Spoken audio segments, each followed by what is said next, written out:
guys, my name is Doreen Nabbanja. Welcome to the very first episode of Frames of Change podcast right here. It's proudly associated with Leesu Fempower. This is an initiative that we are launching on the 14th, and it's about changing and empowering women, basically. It has two forums, Leesu Fempower Skilling Initiative, where we fundraise money to help women in different locations of the country, skilling them and also buying equipment wherever is necessary to develop them. But today, we are officially launching Leesu Fempower, which is a film branch. In that area, we have film people. I have film people with me in the building that we're going to be discussing this issue, women in film, behind lenses, on screen, everything film related. Today with me is, please introduce yourself and let's move forward. My name is Fauzia Nakiboneka. Most of the people call me Sarah Gaba. Fauzia Nakiboneka, I'm an actress with the Ebonies. I've been there for like over 2 decades. Yeah. I'm an actress and songwriter that I never got to. And the other one that you have forgotten, there's something you skipped there. Which other one? The most recent one. The boxer. Yeah. Yes. Recently, the boxer. Yeah, sure. Mm-hmm. My name is Pamela Keryeko. I am an actress, directress, producer. I'm kidding. I'm just a director and a budding producer for both for theater, film, and TV. It's lovely to have you ladies in the building. Since this issue is female-led, it's wonderful to have women in the building. Okay, let's start with you, Miss Fauzia. Now tell us, when did you start boxing? How did this passion come up even? It wasn't my initiative. I was sitting at home one day when I got a call from my opponent, actually, Laura, the one we were fighting with. She was like, Fauzia, how would you like, to join boxing for just fun and for corporate issues? I was like, what are you talking about? It's like they introduced the corporate boxing match for the socialites, so you can take up a sport and they match you with someone and then you get to do a match. I was like, explain more. She's like, now Shakib Sham has been matched with Kazora. They are going to be the very first contenders in this corporate fight. And after them, it could be you. I was like, now who's my opponent? She was like, anyone of your choice. Like, how do I even start? I'm not even well equipped. I know nothing about boxing. She's like, don't worry about that. They can get you a coach. They can take you through training. Mm-hmm. And then you can. I was like, okay, let me think about it. She's like, why don't you fight me? I'm like, you the Mumbeja? How do you even start? She's like, yeah, we can fight each other. And I'm like, okay. Which Laura? Laura Ndagire. Oh, okay. Oh, When I heard Mumbeja, I thought, yes. Exactly. I was thinking Kahunde. I'm like, Laura Ndagire. we can all beat Kahunde. It's just a Mumbeja. she can shock you. Don't underestimate. Yeah. Don't underestimate people. So I got a call afterwards. I got a call from the president of Ugandan Boxing Federation, Mr. Muhanje, and he was like, yeah, Laura told me you agreed to take her on in a fight. Now I want to meet you and I take you through what is needed for you to know to be part of the fight. Then we had a meeting. He had his team, I had mine. And it was like, now we're going to give you a trainer. They'll be coming in your hood if you want. Then we have another gym, which is an official sponsor. Yeah. At Acacia Mall, Paradise Fitness Bar. You could do your sessions at Paradise. Then a friend of mine was like, you can also use Hams. I was like, okay. Now first the coach comes to my hood. It's like, we're going to be working for 2 hours a day. I don't know how many days you're free in a week so that we can be, we get started. And I'm like, I'm a busy person, but let's try. So then when he was like, first warm up, he warmed up, it was all good. After the warm up, he took me through the steps of, this is how you guard your face. This is a jab. You can jab. Then if you want to throw the right, you have to make sure your head is protected. Make sure you protect your face at all times. Put your chin down. So he took me through everything step by step. And by the end of the session, I was like, I think I love this. Oh. First of all, you get to work out. Yeah. Then they're giving you skills for self-defense. Absolutely. Just in case. Of course. And then I fell in love with the sport. I started training, and I wouldn't want to miss any of the sessions because you would call and say, oh, we're not going to be able to do it at this time, then let's shift. And it has been a whole month. Well, it has been a roller coaster. It hasn't been easy because you need to put in the work. Meanwhile, the Don't you get tension hurt? is growing. Don't you get hurt? No. Really? I'm good. Even after the fight, I'm good. Only fatigued. Okay. Just a little fatigued. But training went on. Then it became intense because commercials were coming out. We started doing TV interviews. That's when I realized when I need to Chadala. Then we watched Kazora and Shakib's fight. That's when ours was launched. Yeah. I looked at the crowd. The people were many. And when you saw the punches going across, because they are undercuts which come before the fight for the corporate people, I was like, but now this is how we're going to be in the ring. Of course, you have to stay steady and collected. I don't know what I signed up for. Now, hey, it is done. Yeah. I have to go through it. Until when the match came. Yeah. Okay, that is really honestly scary. It's so scary. It must be. And meanwhile, you're always in touch with your opponent. Yeah. You're on the same platform with the president and the people running the federation. They're asking you things. They want information. They have to schedule interviews for you. The tension started building. Like a week to the fight, that's when I started getting butterflies in my stomach. Like, I can't believe I'm going through this. And I had to tell my better half about it. Like 3 weeks ago, I was like, Fauzia, if you had told me before you signed up, you were not going into this. Because he already has that boxing background. He knows everything. It's like, make sure they don't hit that head. Make sure you protect that head. And like, so what, baby Gezo? You had extra training at home. And I had to listen because in high school you used to train. Okay. Now, regarding to the boxing career that you have started now. It's not a career. It's not. So the one off. No, you can't quit. No, they want me to. They you want can't. us to have a rematch. Once you love. Me to pick another opponent. Absolutely. I was like, this is you have launched a career now. You've launched a career now. And then our films, you're going to get action films. Yeah. But now, actually, yes. That's when I would want to do film. You should. I would want to do that. Or like, we have an action star now because you have the skill. I would really want to do that. On that point, as an actress, you've been here for a while. How can you use the skills you have learned to empower young girls that are coming in the industry? Things that you've picked up from either it's just boxing, either the career, the acting it has been coming along, either theater. What are those skills that maybe a new person that's entering the industry, a girl, needs to have?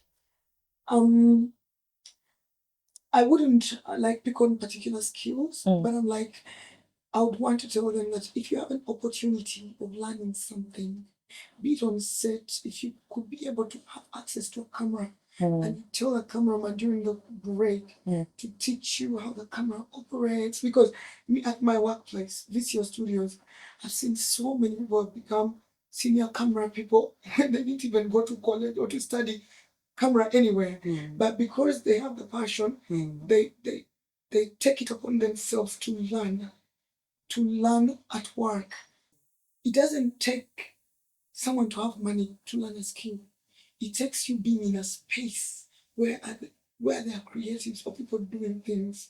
Pick up the interest. Just find time within your breaks to go and pick up those skills. I'm telling you, me, I picked up a skill during COVID. And right now, it's my business. It's my side business. And when you call me on your set, you're not giving me money. I'm not going to cry. I'm going to bake my cakes. Buy stand cakes. It's a skill I picked up on YouTube.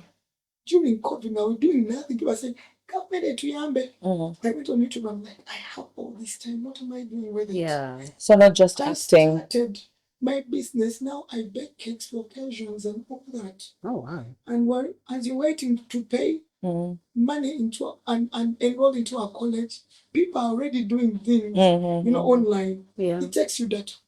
So me, I'm saying, if you have interest in something, just know where it is. put yourself in the right spaces, and then you pick up those skills that you really want so bad. Okay. Before you know it, you're going to be the best. So in the film space, especially for women, it's not just acting. Tiremera kwecho chimu yongerako. But like example is here.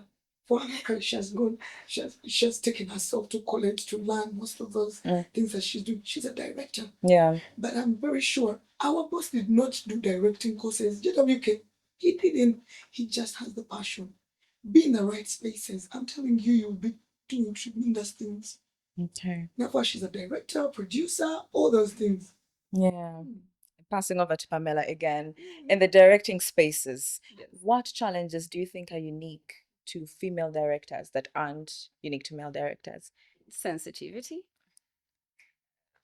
You mean like the emotional thing? Yeah. Oh my God, that debate is overdone. No. But the thing is, it is the thing that everyone leads with.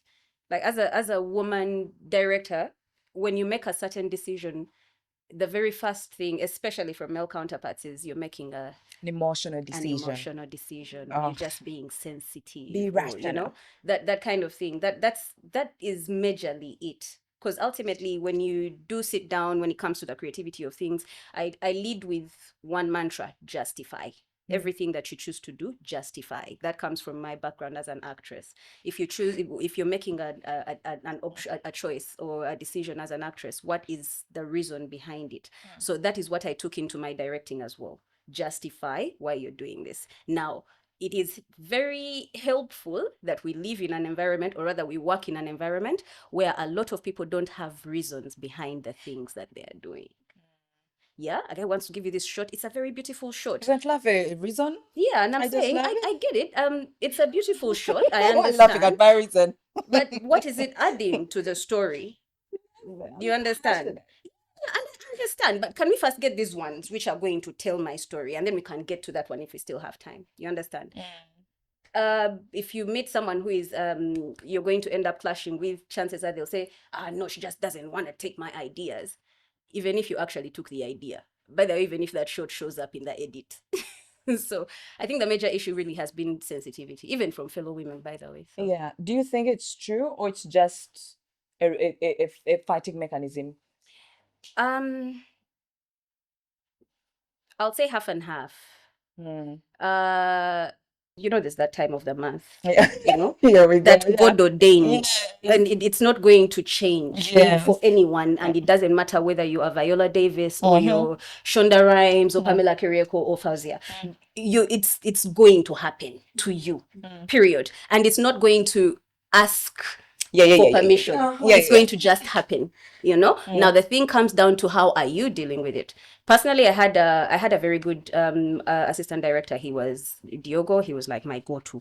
That one I would go to in the morning, and I tell it's one of those days, and he knows that entire week problems. So we are going to set up. You want to sit here, and I go and sit outside after I've told the camera people what I need, and then I go sit away from the set. He calls me back when it's time to roll, not for when they're still doing this and this and that, because he knows that at that point in time, any small thing like this is going to tick me off, But it takes an understanding team. That's why it becomes very important to pick your team. But now a lot of people use that period as an excuse to say you're being emotional and sensitive. So many times, even because me, I'm just an actress, really. We do that a lot, and someone will lose their temper and say, throw things and cry, and they'll be like, but it's the time of the month, and I'm like, okay, I'm a woman too, right? Yeah. We have the same thing going on, and I'm not flipping benches and sits. And it's like, that's not helping this process. You're just making work harder for me. I mean, you're over 20 years old. Surely speaking, in the 7 years, you should know how to deal with this. Thank you. Oh my God. Yeah, that's it. But what do we say to that for like the young people who don't know what's coming?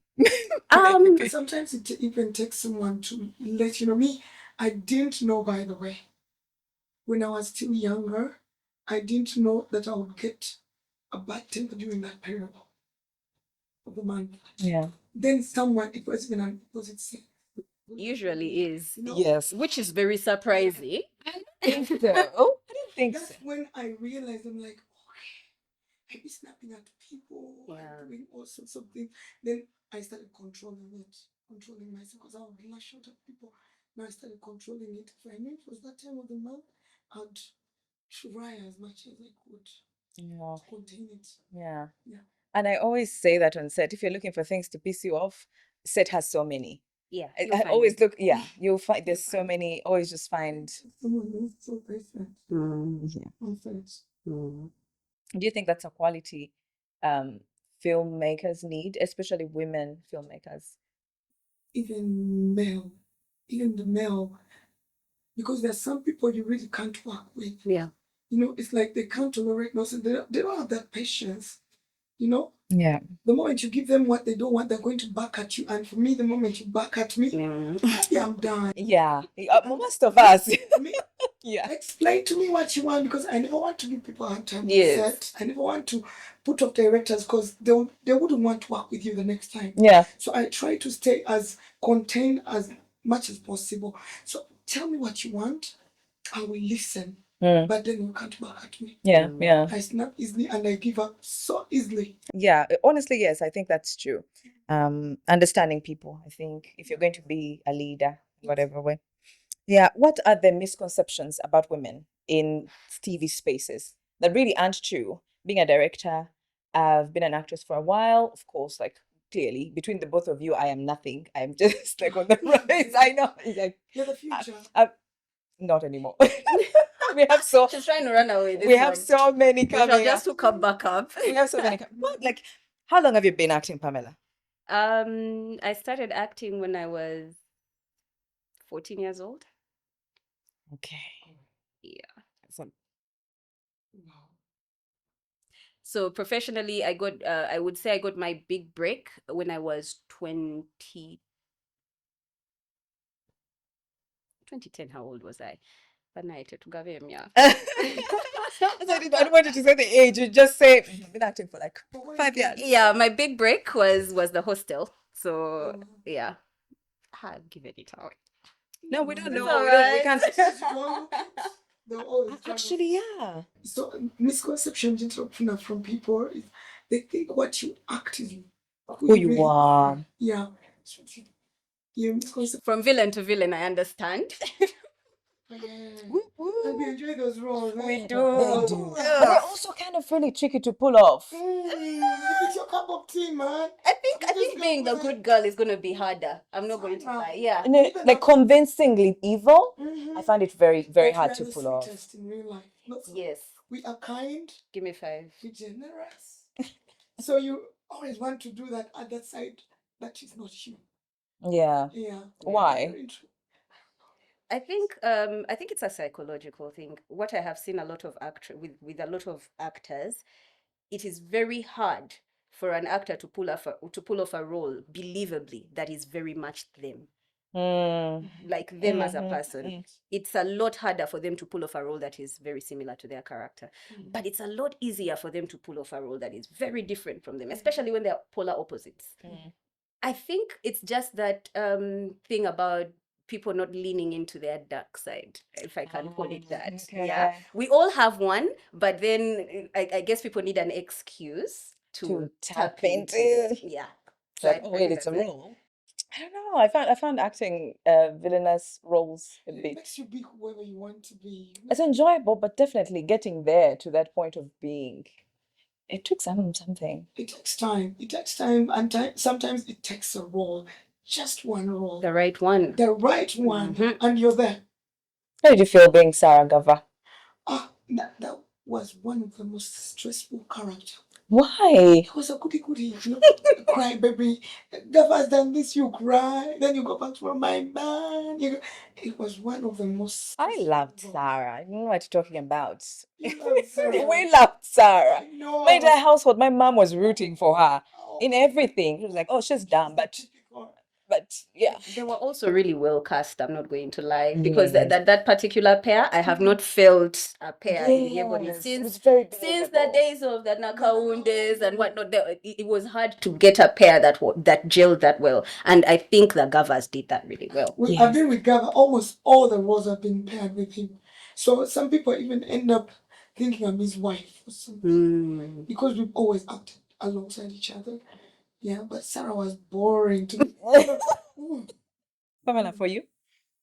My favorite role? Yes. Margot, definitely, hands down. Really? Yeah. Margot. Margot was. Oh, people did not like was Margot. well, that's the whole point. People did not like whole Margot. That's the point. whole point. If they liked Margot, I would go away and hide. I'm wondering, what did I do? What have all these years been for? If you do not derive some sort of emotion out of your audience, one way or another, be it good or bad, Yeah. there's something wrong there. Before, maybe when you were coming up in the industry, were there any female directors, actresses that empowered you as well? What did they do? How can we pass that on to the new generation, the young ones that are coming up, of course, after us?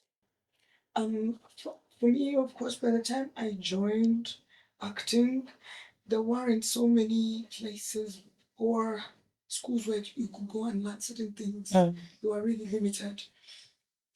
But in this day and era,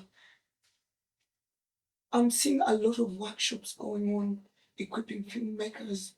Okay, even that those who want to join the industry. Yeah. There are so many spaces where you can go and get the skills, Yeah. to find your place in the industry. Those things didn't happen during our times. So you had to learn on set. You had to learn from particular places which were not even that many. But now they are every now and then online. I'm seeing they have a workshop in filmmaking, on lights, whatever, on cameras. So I would want to encourage those young people who want to join the industry to really try and be able to sign up for such opportunities. You go learn something in a week, 2 weeks, a month. It will help you move forward. They have to be patient as well because it takes time. Then it also requires resilience. So many limitations are going to come your way. So many blockades are going to be in your way. So you have to be able to stand all those things or pave them away. Okay, me, I'm focused on that. I can see where I'm going. Nothing is going to stand in my way. Then one day you're going to get there. Yeah.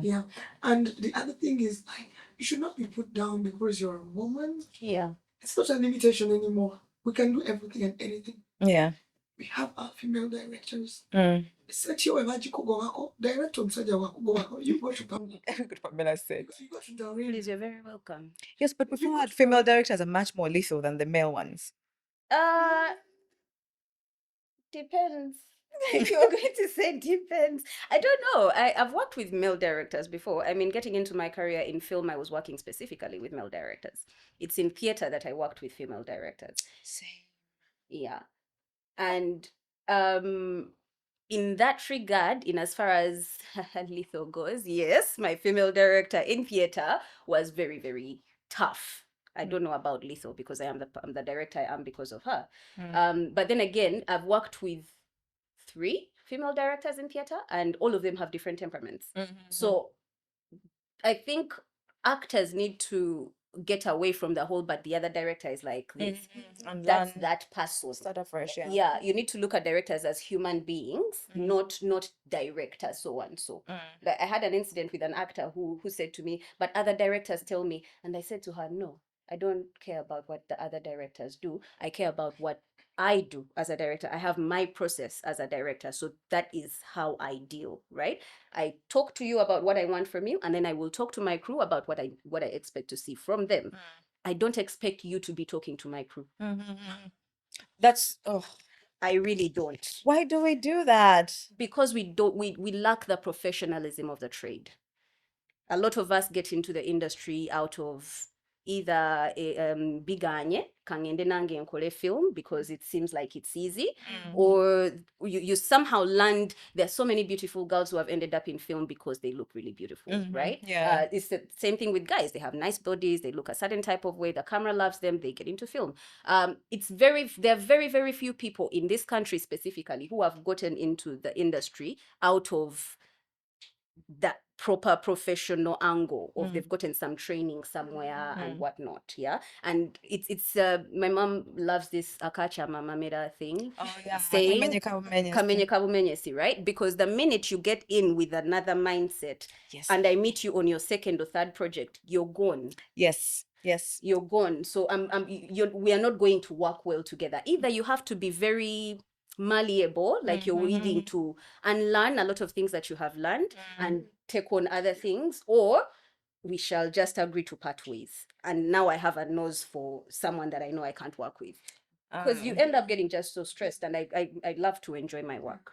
And for me, the biggest part of my career, acting career, I've been working with the same directors, same producers. So it's of recent that I've joined that other huge gund of film when I stepped out and started working with other directors.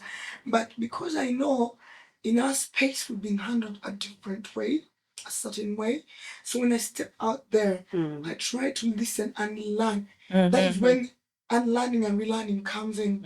So it's like, I've been treated like this, so you know. Now, Fauzia, Now if I'm you're saying into a this with new all your world. experience, Now I'm going into a new world. I try to be down and I try to be as humble as I can be and try to listen and see, how do I work with this new director? What is his process? How does he do his things or her things? I try to listen. Because now my first feature film was Maid of Honor. And I was working with Patrick Lorimo, who was doing sound at VC. He was doing sound. Now he's going to be my director. And now he was like, Fauzia, if you never, don't handle me like Fauzia of the other side. Yeah. Tell me what you want on your set. Yeah. Tell me how we go about this, because I'm also new to this industry, the film industry. Tell me what you want. And we worked with him. I finished my part because it was a major role. I finished it 2 days before the end of the shoot. And everyone was like, Kaya, you mean you're done? I'm done. I left them on set because every time someone went missing, they were like, Fauzia, are you ready? Now, with my team, because I had 3 people, I was working, Kyria and Matthew Kavma, they were on my team. So there were the people I was relating with mainly. They were like, let's go in, because we used to rehearse on the side. So we shot our scenes within 5 days. We were done, and we left them on set and went to other things. So no back and I forth. really want to learn the director, how he does his things, how he wants them, or how she wants them. The moment I get to learn how you do your things, I'm able to roll with you. And it's Because also I've worked easier with that the Yeah. most difficult Yeah. people. Yeah, because even as a director, I am interacting with you for the first time. You understand? Yeah. Maybe we've seen each other out there and whatnot, but now we are on set. For every project that we come on for, I see you different. There are all these other different personalities that you have to learn, right? It should be a two-way street. Ideally it should be, as from the crew end, you're learning the talent as they come on, actors, and then from the actors side, you're also learning the rest of the people. But you know what actors do? They want to know the camera guy, the sound guy, the makeup person, the costume person, not the director. As an actor, allow me to speak to that. Because it looks like you're fishing for more, and we've all been on sets where you come in for a smaller role and the role grows. So usually there's that competition in house. It's not talked about, but there's a bit of competition of so and so is being too nice to the director. Let me I ask want to you, increase the who role. are you hired with? When you were brought onto the project, who are you hired with? Alone? Did you sign a duo contract? No. For me, when I was on Chadala set, season 2, in fact, it was the first meeting when we were all meeting up as the entire cast and meeting. Usama has been my friend for so long, and I had never worked with him, by the way. Much as he was a director, I hadn't worked with him. Then when we were doing the table read, it was like, Fauzia, have you come to terms with the fact that I'm the one who's going to direct this? I know you're the director, and we are going to work in harmony. Maybe a friendship. On the same, tell me what you want. What do you want? It's like, okay, we're good to go. Yeah. We're good to go. So like, I try to be as professional as I can be on set. If the cameraman has been good to me, there's something else. Okay, I'll say hi, but when he says action, Fauzia, look into this camera. Friendship, we come. Professionalism now. So Because Olava, that's the challenge that we end up facing. Yeah. You have talent on set. For any question that they have, they're not going to direct it to the person they're supposed to direct it to. Actually, yes, you're right. The director. If you can't speak to the director, then speak to the AD, because that is who is prepping you, right? But when these other, and please note, I am not saying that you shouldn't be friends with people you work with. Please be friends with people you work with. Absolutely, Harmony. yeah. We like peace and harmony. But when it comes to things related to the script, to the story, to the project and whatnot, those questions should be directed to the person who is directly in charge of you. Yeah. If you can't approach the director at that point, talk to your AD. If you can't approach the first AD, there's a second AD, and then if you can't do that, there's a production manager. Doesn't that cause familiarity issues? No, it doesn't. That later cause, we've heard of sexual harassment issues. And let's face it, most of the directors in our industry are males. We need to discuss that and how we can improve the numbers, actually, because now we have very few female directors, and we are lucky that we have one in the building, honestly. But also, how can we improve that? But now that, because of course you will go director again, as like, you create that familiarity, and let's face it, we are both human beings. Yeah. So how can we mitigate that while also creating that relationship with the director? If you find yourself asking the director something every 5 minutes, you didn't do your prep. We're going back to the issue we started with, of I am trying to be in the good books. Maybe Carol can work in a kongera because just an extra. Now I become supporting. Now I become lead. Prep you, eh? If you had done your prep, chances are you found that director at breakfast and had that conversation with the director at breakfast before it is time to work. You understand? Because the minute it's rolling time, I come from a TV background when it comes to TV, film and whatnot. My experience has been for TV shows and dailies. That means we had to deliver 24 episodes a month. Please note, I come from an acting background where we complained so much about the EPs telling us to shoot an episode a day. Yeah? Now here I am working on a TV show. This time the roles have flipped. Yeah. And I am on the opposite side, and I have to deliver 24 episodes a month. Right? That's pretty much like an episode a day, almost. That means I am shooting, and also Uganda doesn't have a standard 12-hour production day, which it should have, but we don't have a standard 12-hour day. We end up shooting 12-hour day. We end up which said ngatebana watandika kugamba oli mu babonyabonya oli mu balwaza ulcers and whatnot. Where have I been, you guys? Darling. Anyway, moving on swiftly. This is a bit we've shot paka morning. You know, the funny thing is, people come from a set like that and come from another set, and they will complain because they are 30 minutes late on lunch. But they've come from a set that has not been feeding them. Lunch is very different. Lunch is different. Like we can work. I can work late. I can't work hungry. Me, I have a tendency. It's now a habit. I do not go on set without my own food, and have a snack, have an energy bar, have water. That you people. I'm glad to have these pioneers in the house. Why? You're gonna get annoyed because lunch is late, but then you got a 15 minutes break or 10 minutes break where you could get your yogurt and take it, or get a snack and eat it. So to avoid all those things and also putting people on pressure, carry something for yourself. Who did we work with? I had my food back in the kitchen. The food pack was in the kitchen. Go get a cookie. Also give some of the counterparts who are on set. Do you want a cupcake? I would share, because even at my workplace, they know I move with my food pack because I do not want to put people on pressure. This is what I do usually. I'm always like, okay, the moment you say action, I'm like, okay, the person who's watching this, because of course TV background, the person who's watching this is not gonna know you are hungry. They're just going to think you're a terrible actress. Yeah, they're like, what's wrong with her? She's doing a terrible job. So I'm like, okay, 1, 2, 3, action, snap out of it. Nobody cares.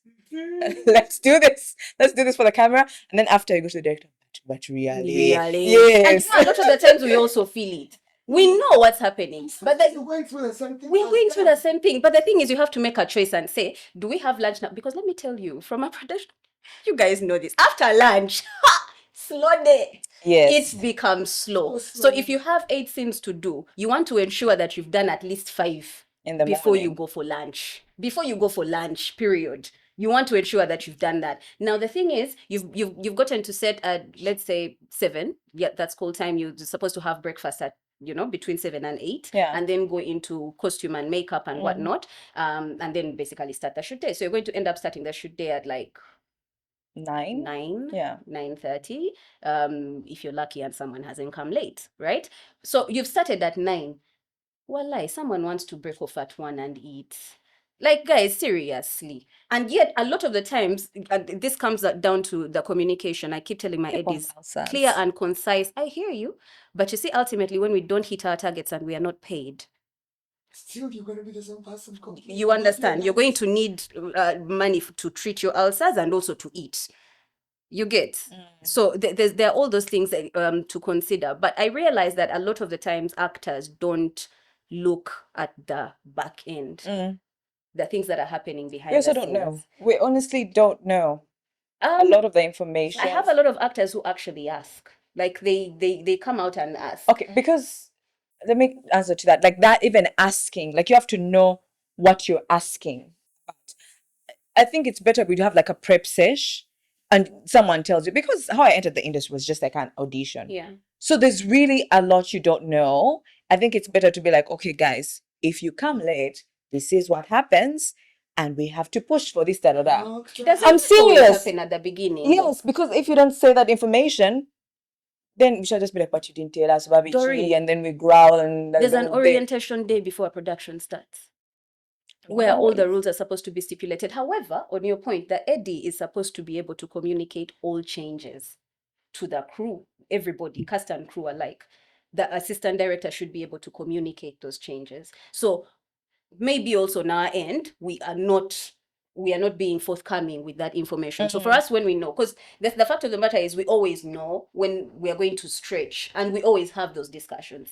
I like to let actors know that, you know what, this is supposed to be happening at this time, but this and this and this and this and this. I also learned that the hard way, because I had people working offset. So I like, Oh, you're yeah. explaining to them. Then I learned to explain and say, you know what, this is happening, but I would like to finish this and this. Are we Yeah. together? That's Best way to go about important. it. There was a scene we were shooting in Medal of Honor, and it depended on the sunset. They wanted that golden moment. Yeah. And we were supposed to do other scenes inside. The director was like, Manange, I need this moment. We need it. We have 5, it was like a window of like 15 minutes. We need to do this scene, and we need to do it quick because of ABCD. When he explained to me, we went outside and shot the scenes, and we were done with them. Afterwards, when we were watching through the movie, they're the best scenes ever. Yeah. But he explained to me, and I understood. So explanation is the best. Yeah. You explain to someone, they'll understand, and you move forward. Yeah. Every time you do something when you do not know why you're doing it, Yes. it's so hard. I think You it's very do it for the important. sake of it. Yeah. Chikule chigwe. Chigwe, chitewo, banagamba sakoze. Mhm. Yeah. How can we challenge harmful stereotypes? We talked about female directors, but now in the space of acting, Pammy being an actress, there are some harmful stereotypes. Frankly, some are true, but how can we change the narrative as we grow the film industry? Some stereotypes are not really stereotypes. They're what? They're facts. There are facts, not like the sensitivity thing. I've told you where it comes from, right? So you can understand from a male perspective when someone says that they are sensitive, that person is sensitive, because they see you get sensitive every More month, often, yeah. right? So to them, that person is very sensitive. That because you can do 1,000 good things, but people will always remember the one bad course, thing that yeah. you did. So people will remember that you are super sensitive and forget that you're fun and lively and all of that. Yeah.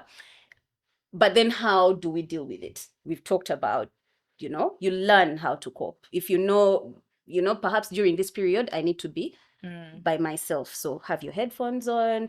There's a particular director that I love so much. I met her when she was acting. We were both acting in the same production, Rehema. Rehema will come on set. She will get her script and go sit in a corner. And I found out later that she records herself with the script. Yeah. So she's like listening to her to the herself, script and getting her lines and whatnot. And then she keeps revisiting it. You will not catch her in Lugambo. That is where those stereotypes come from. I will speak to that. Mhm.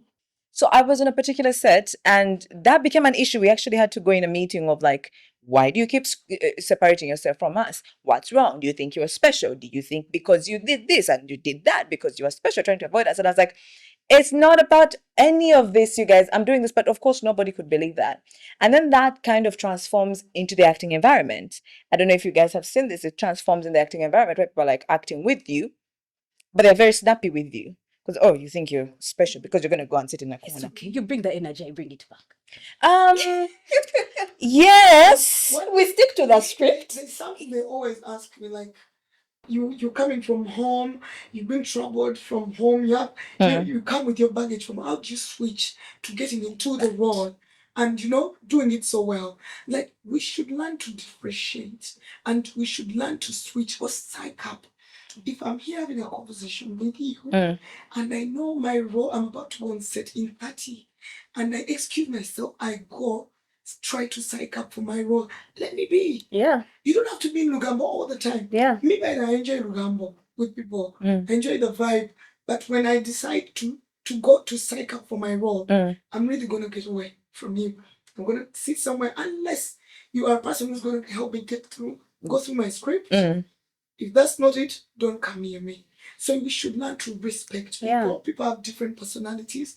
People have different characters. You know when to approach Doreen. Sometimes if you see her walking in with an attitude, you say, today It's not the day. Yeah. Let me let her be. But we fail to understand people we live with or we associate with. You should know the people you live with. Understand them. Because you also want to be understood. You don't want to be in a place where people are going to shun you or people are going to, misunderstand you. Just understand someone. That one wants they need their space. Leave them. Let them be. We can't be the same. And also, I feel like we need to treat sets as a workplace. It is a What is workplace. it? Ding, ding, ding, ding, ding. It is That's a it. workplace. Yes, it is a workplace because when you're Switch. working in an office, this is my coworker. It's Thank very you. clear. But on set, we just get into, I hate this word so much. I always say, we're a family. I'm like, no. That is the problem. We're not a family. We are co-workers. We are co-workers. We are teammates. That's it. We're not family. Yes, because Yeah. then a lot, and every set I've been on where people refer to themselves as family, it has so many problems because of the family. Yeah. Yeah. Oh, Let's say cheese. That's when you become family. we're colleagues, we're acquaintances, we can even be friends. But again, work friends. Yeah. If you're working in an office or in any professional environment, do you break off all the time? No. You have those straight hours of work. Yes. Then I give you 30 minutes of break. Then those other straight hours of work. Why would you want to go on set and treat it like by you're the way, hosted? you are at work from 9 to 5. 9 to 5. Yeah, no break. You're in front of your PC and whatnot. But on set, you even have moments where you're not filming and you're seated and a little bit chilling. Let me tell you, this industry can test you. You want to grab Chiboko, but Yeah, really, right. I think we do need it. If I had the budget, I would spend like the first week of production just breaking the ice of people just spending time with one another, preferably somewhere away. That's like it. team building That's it. properly, especially when you're going on these long-term projects. It's important for people to know their different temperaments. You are very right, Madam Director. Ask me. Yep. Why? Chedela, season 2, I was supposed to act with someone else, not Alan Tonics, before. They cast someone else. And when I got on set, they were like, Alan Tonics looks a little older to be my son, so I think we should be sisters. I mean, sister and brother. Then I told the director, it's okay. He's going to be in a wheelchair and I'm going to be standing all the time, so it won't show. Let him still be my son, because the way you care for your brother is not the same way you care for your son. Yeah. So me and Alan spend the whole week moving in the same car. Every time we go on set, We would be in the same car, we would jazz. We bonded. By the time they said camera roll, son and mom and son and mother, we were like this. Because he even started calling me mama before the shooting started. So we bonded, we got to know each other. We knew everything about each other before we started shooting, so that is very important. You know, one thing I have noticed from this interview is because you've given us two incidents, two different projects where Okunga, the people you're with, like the ones you read your script and you know these are my acting people. partners, and you get them together. I was like, guys, we are on set at this point, we are rehearsing at this point, and whatnot. If this industry had a you on every set, we would be far. Some things you get to realize along the way. That is very true. We had Simon Beth and Raymond Rushaviro. The reason I am doing this is because same background. So, yeah. And they had similar tendencies. Like if they know tomorrow I am shooting with this person, they are going to call that person, make sure that person is on set on time, because now for them they had so many responsibilities. On Tuesdays they had to shoot music, on Thursdays they have to go for, they have a fan factory, and on Wednesday they have to rehearse. But they were the busiest actors in the show. Let me tell you, we did not get problems with those people. Honestly, it's true. I think when you work with like seasoned actors, it's very, very humbling. Yeah. It's very. I've acted with Mariam Dagere once, but once was enough. It was quite embarrassing. I was embarrassed for myself. You know how we do. It's like, set they'll tell us to come at 7. Of course, we want to come at 7 because when the director want to be there, we shall come at 8. And then we see if there's breakfast, and then you count. You see how it is gonna be, and then you come like at 9. And then the director has probably also come and is fueling. Where have you guys been? I've been waiting for you, but like, he has also just come. And then the equipment is not there. Like, this is cool. I will come tomorrow, like at 10. So you get to learn the system. But when you work on projects with seasoned actors, because usually they vet those projects, so and that has been like wonderful for me to see. They're the most humble people. Genuinely, I think the first seasoned actor, I won't say their name, but they literally walked up to me and they were like, hi. It was like, hi. Like, I've seen you in this. You were very good. I'm like, oh, please, this is so embarrassing. I wish I said hi first. I was dying. I'm like, I know them. I love them. But there's this thing, and it's a cultural thing where it's just like, I don't know if I say hi first, they'll reply. So you're kind of like, you know what? Let me just walk by. And they literally stood up from there with a wah and walked. I've never in my life felt so ashamed. Every single time I go and there's like a seasoned actor, I'm like, hi, because I don't want that to happen to me ever again. It was enough. They are the best. And they were so good. They were better than me in every way. Of course, they earned more money. They were more talented. It is the worst thing. So on projects like that, it's such a learning process. Yeah. Such a learning process. And since that day, I'm like, if you go on a project and there's a seasoned actor, or even look at how they behave, because you realize that they're actually the opposite of you. And if that's where you want to go, you're going to have to switch everything. Yes. Yes, you start evaluating like, this is not working. This is also not working. They don't have the tempers. They don't. Everything you do to slow down the process, it's going to slow you down as well. So you better help these other people you're working with, so that you move at the same pace and you get down with the project. They say you're not going to help your co-actor with their lines and whatever. When you reach set, take 200. Take 200. Meanwhile, every take you're losing energy. Every take. Yeah. It's the problem of the jailer and the jailed. Yeah. Oh my God, that is fascinating. How can we increase females in the spaces of directing, producing? We have very few women in those spaces. What can we do? I think there's supposed to be there's supposed to be an increase across the board, even with writers. Yeah. Really? We don't have female writers as many? We do, but it's dropping. Basically, all female-led roles now are dropping. The percentages are dropping. So there's like a drop in 1%, 2-3%. But over time, it's just going to keep getting worse. Now, this is according to a study by Independent Filmmakers America. And from 1998 to 2024, the increase in female filmmakers or something. I'm not going to break down the different departments because there's a lot of numbers. I'm not very good with them. But the increment is at most, on average, is like 3%. No, that is. That's since 1998 to date. Why? So it's not a very big increment. Yeah. However, between 2022 and 2024, the percentages have dropped. What? Yes. So from like 26% of female directors to 23%. So you see that there's been an increment, but now it's dropping.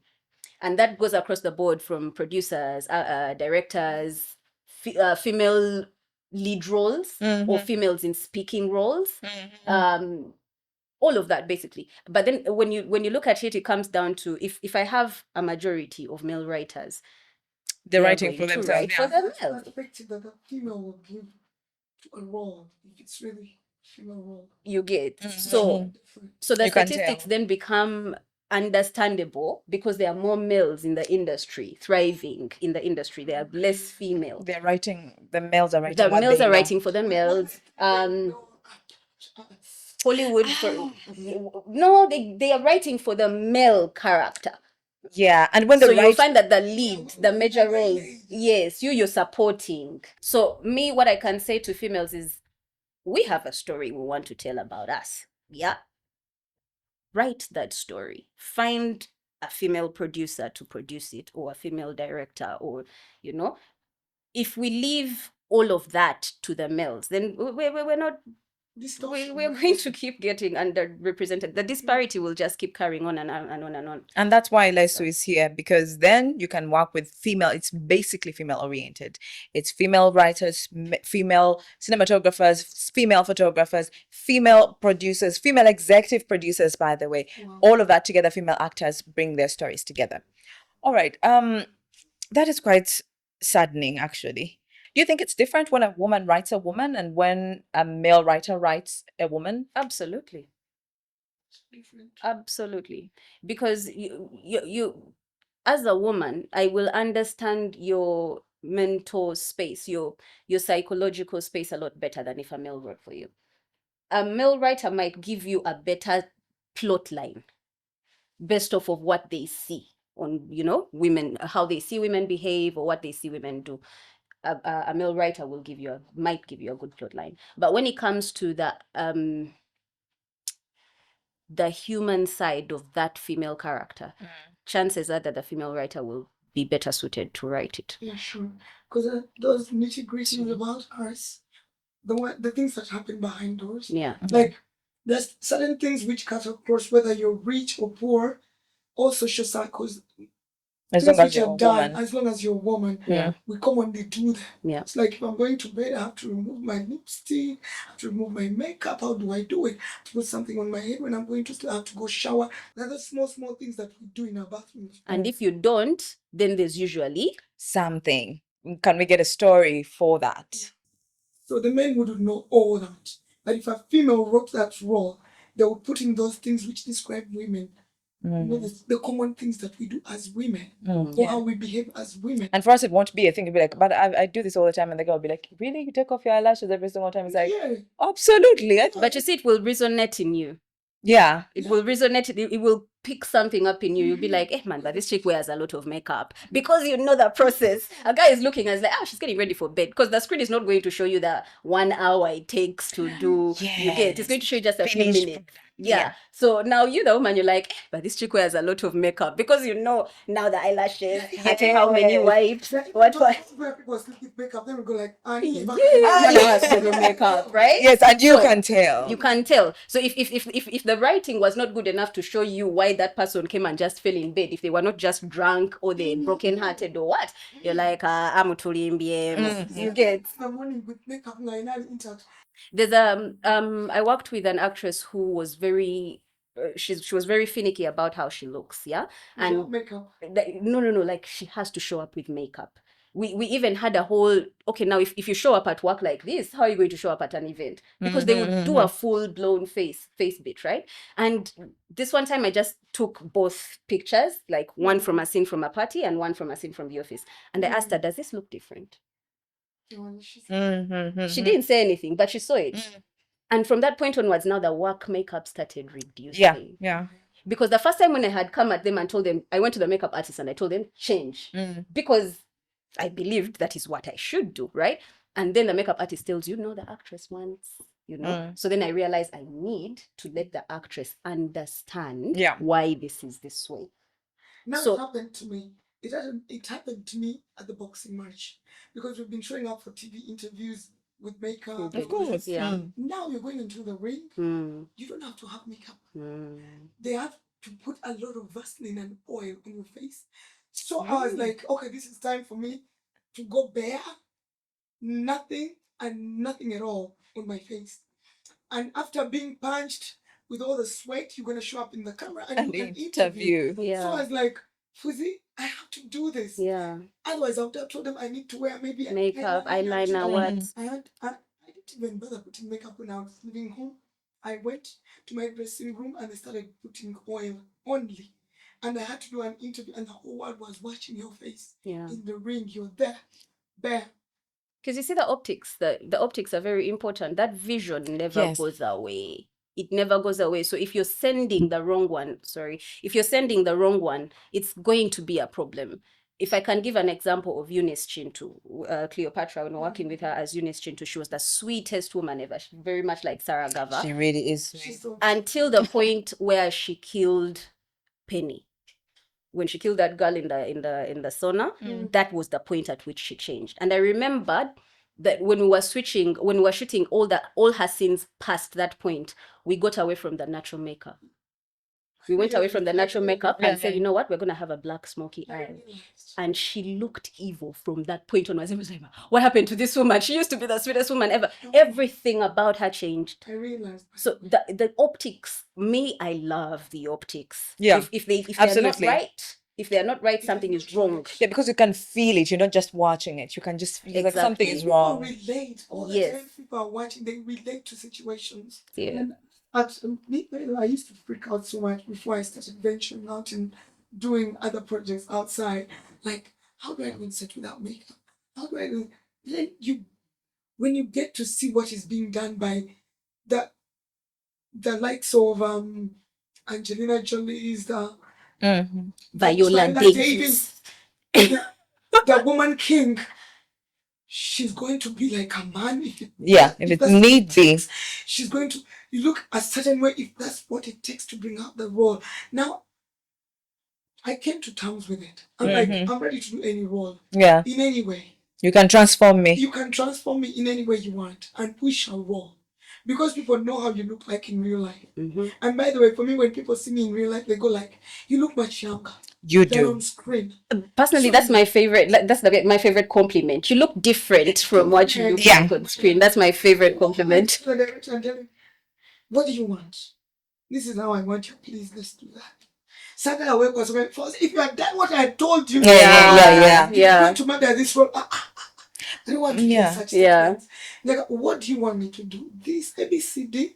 We go to roll. I do everything you want me to. And I also think it's fascinating to see yourself because really sometimes there's situations you'll never be in, right? Okay, not never, but like the possibility of that happening is really very kind of small. For example, like a war film, right? Uganda is a very peaceful country most of the time. When we're doing 94 Terror, I had never seen myself like a war, like Doreen in a war. Yeah, she's not Doreen, but like in a war, what would that be like? Yeah. You've been hungry, you've been thirsty, what would that look like on me? Dehydrated. Exactly. And then seeing that, I'm like, oh wow, that's very different from what I thought I would look like. And I think that's quite fascinating. It's not even like, it's not ugly, it's just a different type of beauty, I think. And I don't know, I think it's cute in its way. Yeah, and that's what we go through in real life. If you are really going through Yes. a war period and Noteka mascara. Noteka mascara. Your hair is very neat. Your makeup is on point. Your skin is Concealer Come under on. eye. I'm telling you. Vikings is one of my favorite TV shows. But the thing with Vikings is you could literally see blood dried in people's fingernails. You know, you're seeing scabs of blood on their bodies. The hair is matted in some places because they've been walking through mud. Like someone shows you the picture and you know these guys have been fighting. Yeah. That level of attention to detail. Because even that, like Shakira had to sit me down for Nambi, and she's like, okay, we're doing this. It may not be seen. That is the truth. But we're going to put it on just in case it is caught. It's an extra detail. I'm like, my God, we're taking so much time in makeup. Never taken so much time in makeup. I'm like, wow. Okay, now let's put this. And also let's put this. And let's put, I'm like, okay. But can we first talk about those contacts? I know, right? Oh, 2 hours of crying. But she's like, let's do this. It's going to be necessary. But she still explained, and she's like, these things, like an extra detail. And I don't think I'd ever had like a proper like makeup sit down situation where they had to transform me. Never. So that was an amazing experience. How can we use film as a catalyst for change in society? In the way we tell our stories, maybe. How can we shift our stories to change narrative about women, about our societies, our mindsets? Well, first and foremost, listen to them, because it's very easy to think we know the problems from the outside looking in. And a lot of the times what I have seen happening is people going to a community. I mean, Hollywood does this to us all the time. Yeah. They come to us and then they tell, we are going to shoot the story, and then they write how we eat our food, how we speak, how we marry our women, all of that stuff. And we have never related. You know that? Yes. Like, we know, okay, yeah, Last King of Scotland was shot here. Oh, Queen of Katwe. But we don't really relate. Yeah? That comes from the authenticity of the story. Those cultural nuances, you cannot take them away from a community. So if you want to help drive social change within a particular community, let it be their story. Listen to them and then guide them towards something. You want your story to come and tell us your story. Let's get those stories from where they happen, and then we bring them on board, and you see just a few changes you can make. Because when someone tells you their story, you'll get to understand their perspective. You get to understand where they're coming from. You'll get to understand why they are doing what they're doing. Yeah. Like the Baganda. Yeah. They never named anything at Russia as explaining. They'll tell you this bachita because of this. There's a whole story behind it. So we need to get those things out. And if we are going to sell our own stories the Western way, we are going to distort our own culture. Because we have to find a way of telling our own stories the way we want them to be told. So every time we give it to someone else, it's the distortion that we get. Yeah. You understand? Nature, to the directors and producers, we should not lose our culture by telling our African stories in a Western way. In a white way. Because there are some movies that are made, now they are really happening here, but the way the story is being told, it's like we're in utopia. It's not happening here. Like, okay, we do the TV series, right? The way we African women talk, or African people, we use our hands a lot. Yeah. Do you know that the hand gestures for us Africans are a lot? There's a time when they make you speak like a Mzungu. Now your hands are down, you go like, with the face only, yes, you can do the face alone. But when someone's in Africa, it's very hard. I'm telling you to control those hands. Like, do it. Now, yeah, we should tell our stories our way. We should not lose ourselves. You know, I would love to watch a series that's set in Kampala, and I'm seeing things moving the way Kampala moves. If we are uptown, let's do the uptown thing. But if we're downtown, let it be really downtown. And here, uptown is America. Like, you get more authenticity with someone playing like a local Ugandan than someone playing an urban Ugandan. That's the honest truth. And now now we have entered a phase where everyone wants to speak English. Yes. And yet, surprisingly, the world has opened doors up to subtitles. Thank you, Netflix. Yeah. So now it is okay for you to speak in your language. Every time I'm coaching or directing, I always tell the actor, when I know that the role is flexible, are you more comfortable in Uganda or? And by the time I ask you that question, it's because I have had you. It's because I've had you. I understand when you're struggling. I can understand when you're struggling. You using your local language does not make you any less of an actor. It doesn't. It just says, you know what? My brain is taking too much time to fix this, and it's costing the performance. But if I speak like this, it's much easier for me to express, right? Yeah. But everyone, for some reason, has been told that English if you don't speak English, you're not going to cross borders. You get. But I care about your authenticity. I don't care about the language. Emotionally, we express more emotion in our local language. Yes. Depending on how you emote, actually. There was a series I was watching on Netflix. It was South Africa. They kept on throwing in there, you know. And those are the most beautiful to watch. Yes. They are so emotive. Listen to them. Then when you read the meaning, you go like, oh, that's what it means. Yeah. It sounds so beautiful. How can filmmakers balance artistic expressions with social responsibility? Especially in the films that we want to tell with Leesu. We want to talk about issues like domestic violence, sexual reproductive health, and rights. We want to talk about issues like climate change. How can we balance that? Again, it also comes down to the authenticity of the story. So when you have your focus group, let's say, if you have, say, 15 women, and ask each woman to write one sentence of a story idea. Ask them to write one sentence that is their story idea. Out of those 15, you will notice certain similarities, and that will tell you what is dear to them. Once you know what is dear to them, you know how far you can go in as far as not disappointing them. Because ultimately, they are not going to give you the artistic vision. That's what you're going to deliver. They have a story to tell. You're there to teach them how to come up with their artistic vision, right? That is where you're guiding now. But because you know what they hold dear, now you know how far to push or not to push in as far as what they want. Then obviously you as an organization, you have your do's and don'ts. So you put that on the table and say, how far can I push them, and how far can I push myself? How much can I compromise? Ideally though, in community, you try to compromise more than they have to, so that they feel like they're included and they're heard.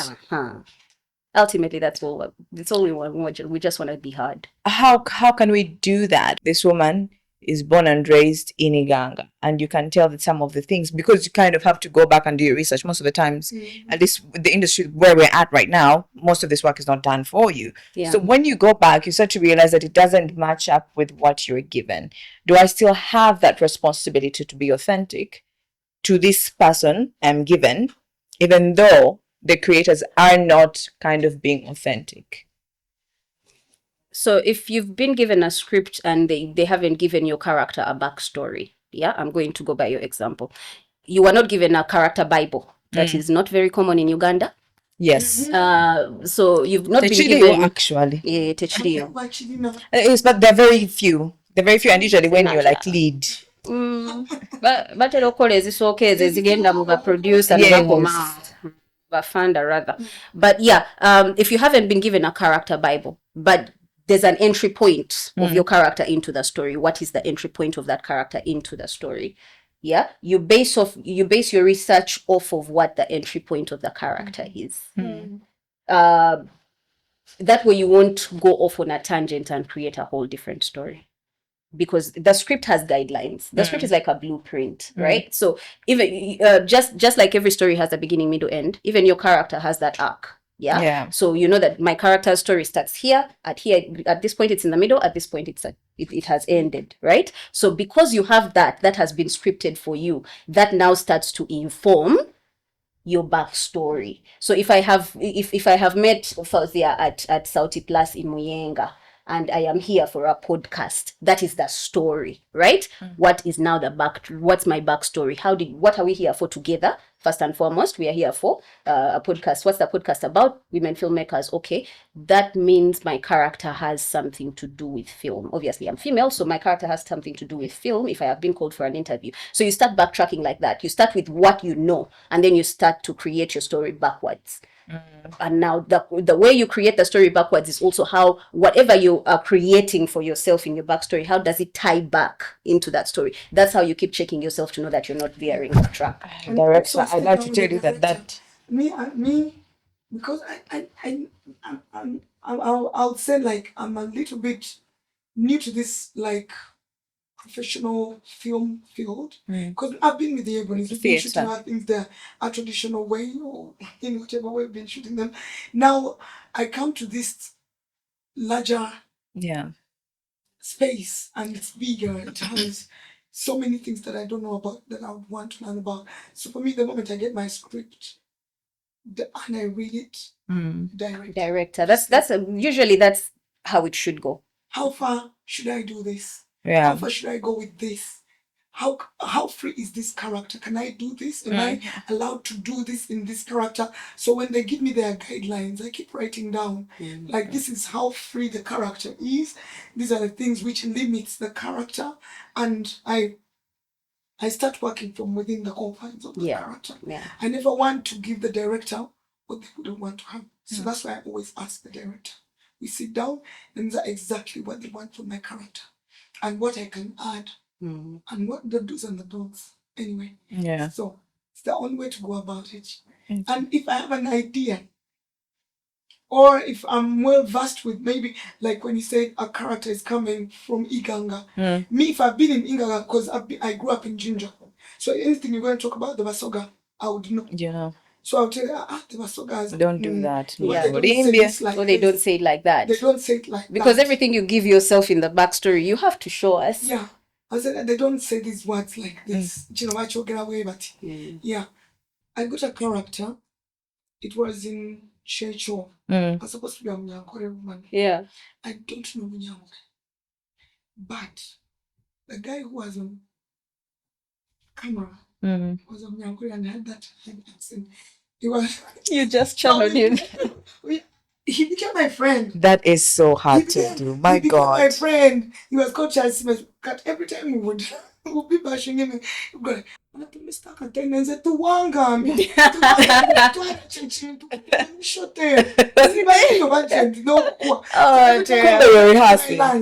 I'll go with Charlie Sima. Yeah. We'll talk. Before you know it, I'm naming the character like I didn't know Runyakuri at all. This is but Charlie Sima. Actors, you cannot. Actually, everyone, you cannot create what you don't know. Even as a writer, you need to do your research. Yeah. Me, I don't like people. I am so glad that I am not in front of the camera anymore because I am very anxious around people. Right? If I have to hype myself up so much before I go into big crowds, and after that I need to decompress. Like by the time that day is done, my social battery is on negative. Yeah. It's in total negative. So I am glad I'm not in front of the camera, so I don't have to do this. But because I need to direct people, I can afford to go to a very loud and crowded place and sit in a corner with my hoodie on and just observe. I have learned to put on all black. Basically, if police decides one day to chase me down, they will get me, I'm telling you. Because the dreads are all over, and then you put on a hoodie, you look like a thug, right? Sit in a corner and just observe people. Exactly. That is the best thing. A writer, a director, an actor, you cannot forego those things. Absorb. Be a sponge. Yeah. How can we foster a film culture in the country? What more can we do? Yes, we are doing programs like Leesu has come as well. How best can we foster? We've seen the Nigerians. Nigerians watch their things more than they're always watching their first market. Yes. What can we do? What aren't we doing? What are we missing? Authenticity for it? Again, we're not authenticity. Let's go by the examples you gave. How authentic are they to the Ugandan? To an average Ugandan? An average housewife. Can you live in your heels in your house the entire day? With your makeup? Your face fully made up with your hair done, an African woman, you're home. You're not like you're going to work and then coming back to peep. If your husband go back, but you're in your home. How often do you put on your high heels in your house? Even you at your age. even going to work. Exactly. I'm here in flats. Yeah, you walk into your car Yeah. With your flats the heels are in the back, boot. and you only put them on if you're going to a Yes, so specific people can meeting. see you, and then when you get Right? inside, flats. So I will say authenticity, because if you look at the Nigerians, one thing they pumped us with was their witchcraft and their occultic culture and all of that. And a how they Nigerian will dress, tell you how their they dress, food. the agbadas, their food and all of that. I love Nigerian food. All of those things, yeah, they sold us that in their films. The biggest film industry in the world is Bollywood. What do they have? Indian Very style, much, once they die very 100 much times, them. they'll do it again and again and again. Thank you very And much. we'll watch it. And we shall watch it. By the way, we shall watch it very well, Very well. and enjoy it. And then we shall go and make memes about it to promote it even more. I mean, I love them. It's just that longevity, like the way they prolong things, is the only thing that pisses me off. But I get to understand they're Indian, this is how they dress, this is how they eat, this is how they celebrate their different occasions or whatever. But it's their culture. They've stuck true to their culture, and because of that, every Indian everywhere in the world will always look for a Bollywood film. And now let me give you an example. This is very live to home. Do you know that on YouTube, the most watched stuff on YouTube is by what's his name? Noah film, yeah. Ahmed. Yeah. That's his name, Ahmed Noah. Yeah. That's his name, yeah. Those are the most watched things on YouTube. And who watches them? Ugandans abroad. Yeah. They miss home. They just want something that, brings them close enough to home. They don't care how bad it is. They just want to see something that brings them close to home. Now, just imagine if you gave them good quality and it is still authentically home. That would be. It would be something. It would be something, for sure. We are doing that. You want to relate. We are doing that with Leesu, by the way. We are doing that. Authenticity, relatability. We're doing that. Because even those people in the diaspora, they form communities. Yes. Where they come and feel like we're Ugandans, we're going to cook our matoke, we're going to cook our janjalo, and they enjoy the meals together, speaking Luganda or speaking whatever language. There's something you have said. Them together. Forgive me. Community. All our stories somehow have ignored community. How? Let me give you an example. Please do. When I had my firstborn, I came from hospital and the entire village was at my mother's house. Abachala. You're serious? Bonna from Kamuli, muwala wa gundi yazadde. Nga buli omu alina kye yasitudde. Ow'ekyogero, osimanyi ono Lweza, eno Bombo, ono Nkoko, eno Jobyo, eno what, everything. 2 months at home without us buying food. 2 months with the only time I carry my child is come breastfeed and someone takes out. Yes, but you know what happened after when baby number 2 came? I had to do it myself, and then I had to do it for another person. Yeah. You get, so the way it is that community comes through to teach you, and then you're supposed to teach, carry on, and give. You carry on the knowledge and give it to somebody else so that they can give that knowledge also to somebody else.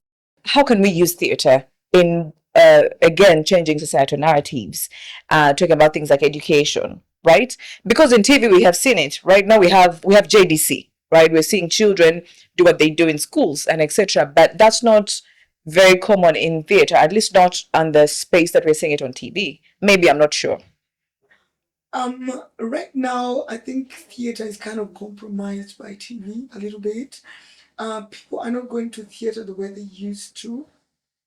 Right now, TV is on top and theatre is declining, and we are fighting to find ways of bringing back people to theatre. But if I can remember very well, theatre way back used to address a lot of social issues.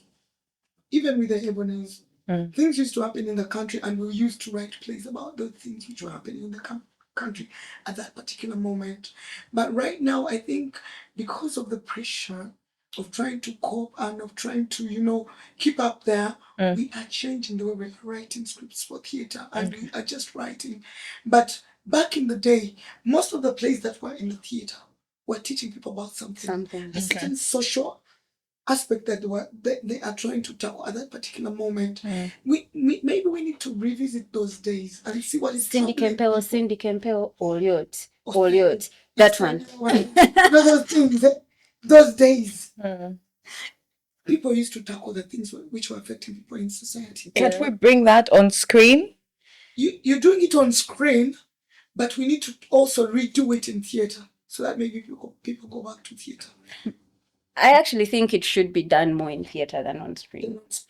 Theater has always been protestatory, if that's a word, in nature. It's like a protest art form, right? Yeah. When you look at the history To the of powers theater that and be. to the powers that be, it's very. Alex Mukulu is very pissed off about, where theater is at right now. And, he's like, why don't we tell our stories? Because I know this is something that he voiced when we were doing Phantom of the Opera. And he said, but then who's winning? It's definitely not us. Yeah. And someone sat me down to ask me that same question. Now, I've only just had my first commercially successful theater production. And I say that with a pinch of salt. But because of theater in the country. But we need that for some reason to get people interested in theater again. Yeah, sure. We have to bring productions that are known worldwide that can excite people to say, oh my God, this is showing here? Will you come? Really? The ticket for Phantom of the Opera in Uganda for the premiere was the cheapest Phantom of the Opera ticket in the world.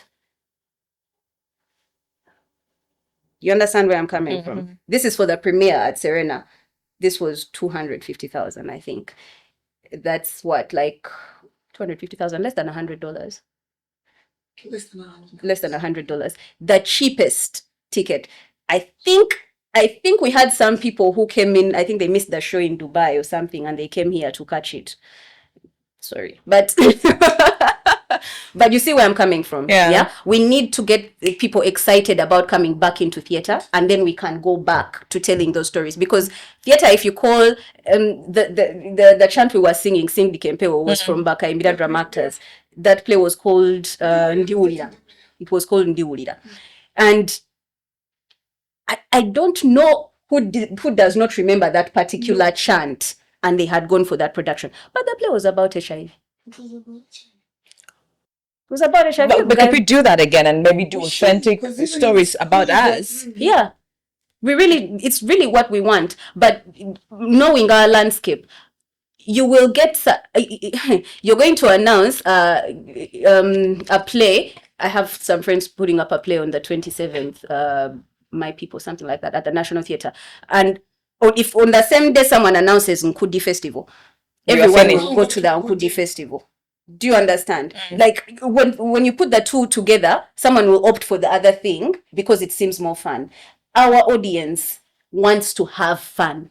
So even when you are bringing in social issues and everything, they need to come in an entertaining way that makes the audience feel like, okay, I can deal with this. They don't even realize you get a soft landing. They don't even realize that, this was actually tackling this. There's a film that's on my, let's just say, Sugar. It dropped the ball as it went on, but in season 1, season 2, those were really, really good. You could tell that it was very entertaining. All teenagers loved it because it was very vibey, but the message there, it was underneath. It's the A story, but then it was presented as the B story. There was more entertainment than anything else. We wanted to hear the music. We wanted to see the costume. We wanted to see the beautiful girls. We wanted to see the hot guys. But do people get the message if we cover? They did. Even that particular story I'm telling you, you go and ask anyone what Sugar was about and tell me if they won't tell you it was about it. That topic. I don't want to bias them. They do get Ndiwulira. Everybody knew what that story was about. They were laughing all through. Nenga, you're getting that wound. And every time you walked out of those, like the Hydra, Ndiwulira, you'd go back home entertained, but then you have to think about what happened in the story. Really? Yeah. The Ebonies used to do that thing where they would have interviews of the people who have gone in for the show afterwards. Like, what did you get out of this? And you see someone coming out and they're laughing, then they remember a scene and they cry. It basically shows they're going away with something to talk about. Ecstasy, we had this setting of a hostel where the girls were pretending to be students, but actually they were sex workers. And they used to bring men into their rooms, which they were actually students, but they opted for that other room on the side. Yeah. Now it starts when we're all having a good time. You go out, you dress up. At the end, one of them almost died. The other one got HIV. At the end of it all, everyone had their repercussions, and people go, the way the Mzungu suffered with no. But the music, the vibe, the guys coming in, but the way you conclude the story, the ending, is where you bring in the gist, and then people go like, I find that all our social justice issues, the films and whatnot, social issues films, Yeah. that one, they are so preachy. The message is so, it's or me what, even the actors take on the same, no, me what am I going, the most boring stuff ever. Like a primary school. You get so if the things are not upbeat, if they're not giving me the whole, also, who are you doing it for? Because the way you speak to a Gen Z is not the same way you're going to speak to a baby boomer, for example. So ultimately, it also comes down to that. Who are you telling this story for? Gen The Z. target Gen Z. Then they want to have fun. They want to vibe. Fast they want pace. to fast pace. They have the attention span of an ant. They 8 seconds and they are done. Because it's like the way they scroll on their phones or gadgets. Okay, calm down. Yeah, I scroll 2 seconds. They're not entertaining. I want You that. guys. That's how they are. That's it. So if that's where you're going, then you don't want to preach. You lose them. No way. You remember? Were you even born? Hit me, you'll be shocked. Yes. That film. Yeah. It was done so many years ago, but even up to now, if you brought it back, it would relate with the Gen Zs. Absolutely. I'm telling you, the way it was. Well, done. I think it needs to be faster paced. For the Gen Zs, it would have to be faster paced. But they would still relate if they watched it. It's one of those classics. Yeah. They had a preaching about teenage pregnancy. Yeah, unwanted pregnancy. Pregnancy, and but it was entertaining. Richard Nerita. Those two films, I think I must take a at particular times on UBC. Holiday. That one and Sound of Music. Okay, I will have to look for that. I have to look for that. I've never heard of that. Consequences. It was Zambian, I think. And it was called Richard Nerita. Like Consequences. The characters. Richard Nerita. I actually found out it was Consequences, I think in like P7 or high school. That's when I found out that was called Consequences. Yeah. Let's have closing remarks. Let's start with you, Pamela. And what you can say to the people that are coming for the launch on the 14th of Leesu initiative, Leesu Fempower. What can we tell these young women that want to join film? What can you tell the people that are in film? How can we scale up? How can we improve? Just a word of advice in general to all of us filmmakers, even those that really just want to join. I don't have much to say, really. All I can say is if you're in the industry, you may think you know, but maybe you don't know it all, and it helps to just go back and get refresher courses. It's very helpful. Even people in their 60s get them, so it doesn't hurt to just keep upscaling. If today I have learned something to do with character study and it's going to help with my writing, then tomorrow let me learn something to do with structure, so that it also helps with giving me a good screenplay. And then tomorrow let me learn something about like different things. You don't have to limit yourself to one thing. Oh, me, I'm an actor, so I won't. My classes are about characters, developing characters.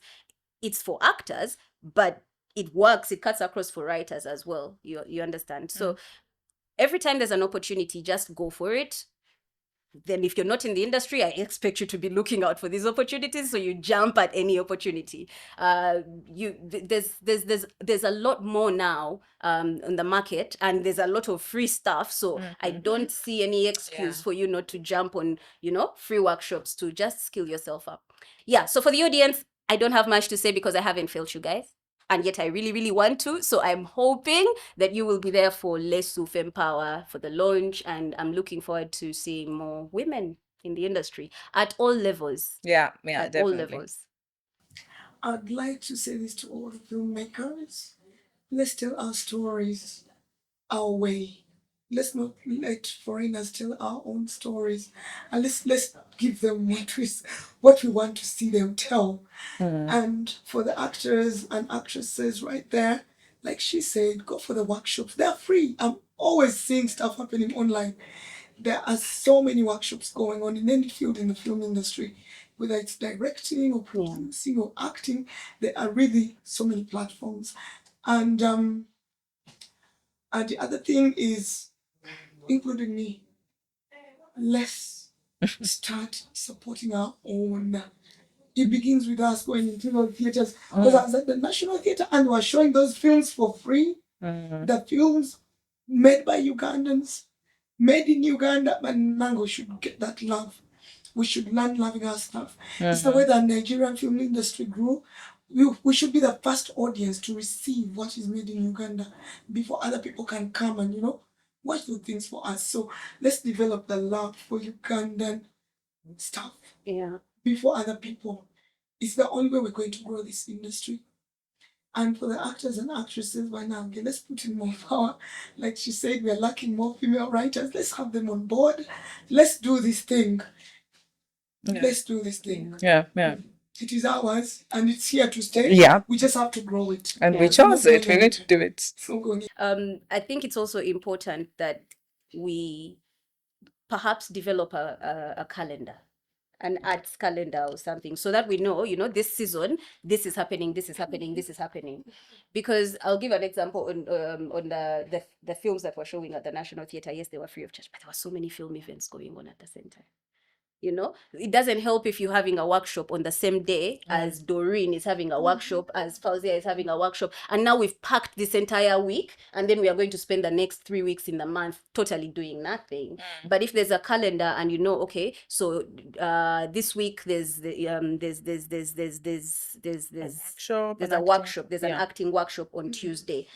Then I want to have a cinematography masterclass. Let me have it on Wednesday. Or if you know that perhaps because as on Monday is a dead day, it's a weekend for us, so that you have Tuesday, Paka, Sunday, and then that okay, for me, my cinematographers may need Thursdays, because you always know, actors are available on Tuesday, directors may not be available on this day, you have to call ahead. Or these people, on those days, have those calendars and know that this season there's this event going on for this period of time, and then we do another batch for something else like that.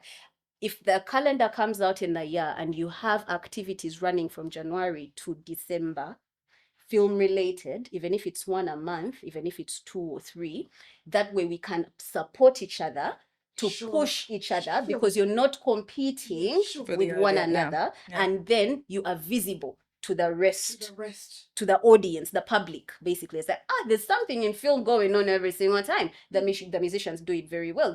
Someone is releasing a song every now and then, right?